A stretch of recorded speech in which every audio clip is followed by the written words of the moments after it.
I guess in liberal world, love equals letting people have whatever they want. And freedom and rights mean that if you want it, you're entitled to have it, despite what it costs others.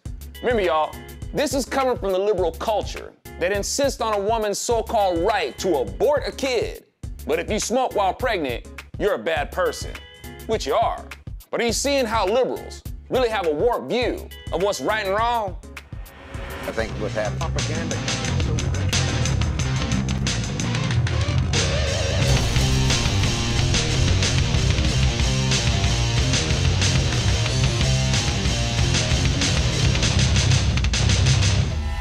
Remember how the pro-LGBT community constantly made the case that this should be a states' rights issue, that the federal government had no business deciding that same-sex marriage should not be legal?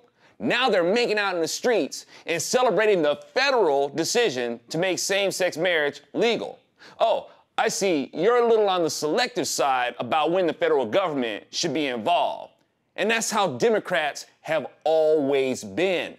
When the federal government gets involved to hold states accountable to the supreme law of the land that protects people from their God-given rights being infringed upon, like the federal government is supposed to, Democrats scream states' rights. It's our state's right to have slaves. It's our state's right to segregate our schools and businesses. It's our state's right to legalize drugs. It's our state's right to legalize gay marriage. You're not seeing a pattern here? While at the same time, and ultimately, liberals want to impose the ideals of their state on a federal level. They're weird like that. And people have been suckered into thinking that states' rights has always been a conservative thing. And to a degree, it is. But considering the Democrats' abusive exploitation of it, it has always been a misappropriation of words. Democrats have always taken liberties with the Constitution and other people's rights. They have never been conservative about the Constitution because they never stick to what it says. We can prove that the Democrats were never conservative about our Constitution because they even went as far as to take the liberty to draw up their own, to represent the Confederacy. That is the only Constitution Democrats have ever been conservative about, as they stuck to it with an adherence strong enough to kill and die for. And just as the Democrat represented Confederacy wanted a different Constitution back then, the Democrats to this very day want a different Constitution now. And a lot of y'all out there, let them suck you into thinking that the Democrat Party has changed. All we hear all the time is that the Constitution is a living document that has to change with the times. It's outdated. It needs to be changed. They wanted it changed then. They want it changed now. And if they can't change the Constitution, they take liberties with it to change what it means. The Democrats went as far as to make up their own Constitution so that they could have the so-called right to deprive another human being of their God-given rights. Now the Democrats have set their sights on depriving people of the first right of the First Amendment, and of course, all the other protections that follow the First Amendment, as they also want to infringe upon the Second Amendment, which is essential in protecting the First. Liberals are always the ones saying, your vote doesn't count. But they don't even realize that when they say that, they're not making a complaint. They're actually telling you that they want to dismiss your vote. That's proven by the fact that when the people vote no on the unconstitutional things that liberals want, they sue the public. And while Democrats yell power to the people, they strip the people of their power and put it in the hands of activist judges who merely give an opinion. And the liberals force us to accept their opinion as law, as if the Supreme Court is the final authority on the law. They are not. And we don't have to accept their unlawful opinions. And the president is supposed to be the chief law enforcement officer of the United States, but he has a totally backwards view of what's against the law and what isn't. If he knew what was against the law, he'd move to have these federal judges removed on bad behavior. And I'd say making decisions that are blatantly against the Constitution for us to abide by is really bad behavior. And that includes Justice Roberts deciding in favor of Obamacare being a legal tax, not just judges that impose the legalization of gay marriage. Article 3, Section 1 of the U.S. Constitution says you can remain a judge if you act right. I reckon good behavior would be demonstrated by rendering opinions that square with the Constitution, not with what appeals to people's selfishness. But even though many in the culture don't agree with same-sex marriage, enough people in the culture made their representation quite known and cast an eclipse over you, the people. An eclipse that casts a shadow in the shape of a big middle finger. Y'all, the wicked are very creative. When it comes to satisfying their selfishness, they dream up ways to get over on you. The wicked have to be very creative to manipulate and influence others into supporting them. And nowadays, they don't even really have to try that hard to influence people to go along with their selfish and self-righteous worldview. Y'all, I've been telling you, and I'm gonna keep telling you till you start showing that you get it. You have to be just as relentlessly creative or supportive of those who are with conserving our God-given republic as the liberals are with corrupting it. Same-sex marriage came about because the culture's been conditioned for it.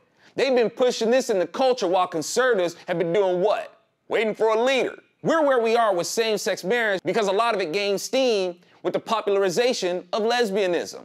Howard Stern totally promoted it. Women were totally exploited and used to bring the culture around to embrace more of what is apart from God. Who else resorted to the effective strategy to use a woman to draw man away from God? No, I'm not saying women are evil. It was a male figure of evil that manipulated women in the first place.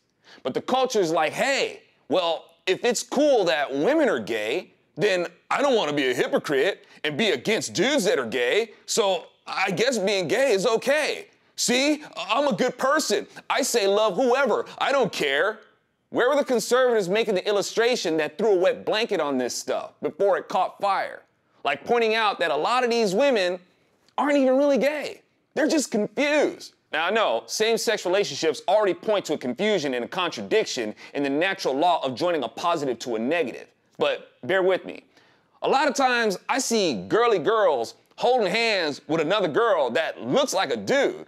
They wear sports bras to push their boobs down. They wear oversized shirts. They style their hair to look more masculine. And sometimes they even let their facial hair grow out.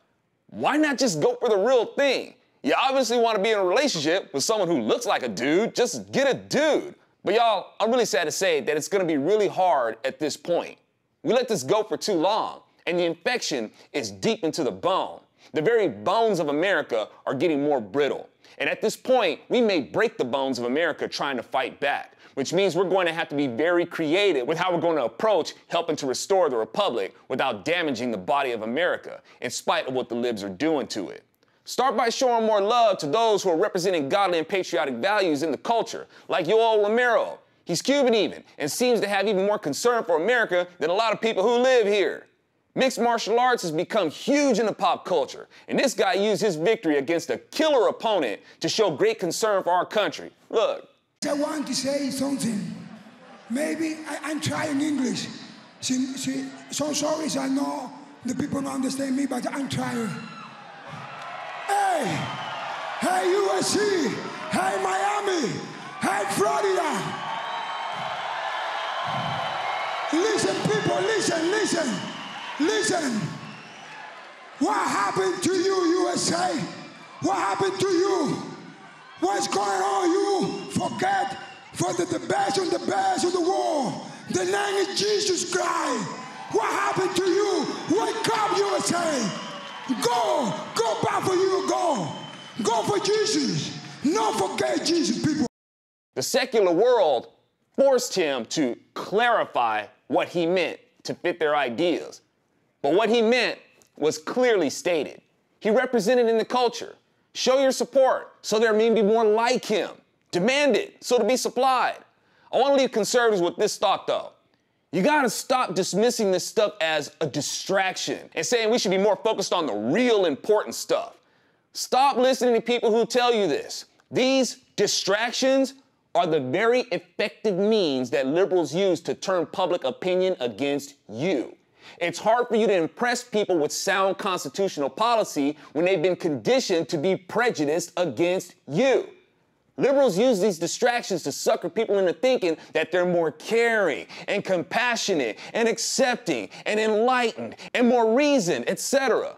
With liberals always pushing that image, well, why wouldn't the people trust them and believe the Democrats when they accuse the right wing of being a bunch of bigots who only love money? The Democrats rely on social issues, while Republicans are telling Republicans to stay away from them. They've won the trust of the people with their little distractions. So you can think that there's more important things to worry about all you want. You're just gonna meet resistance because the culture has been conditioned to not trust you. You're going to have to start representing in the culture or support cultural representation instead of waiting for a politician to fix things for you. You are going to have to get into the game with methods that connect with people and tap into a healthy emotion where they can register what you're telling them. Liberals have tapped into the emotion that makes them hate you and not trust you. I know this seems really discouraging, but don't be. As hard as this is to counter, their prejudice against you is still largely based on projection and illusion. They even believe that their worldview is based on logic and reason, while it's evident that they're emotionally motivated. We'll pick this up on the next Zonation. What happened to you, USA?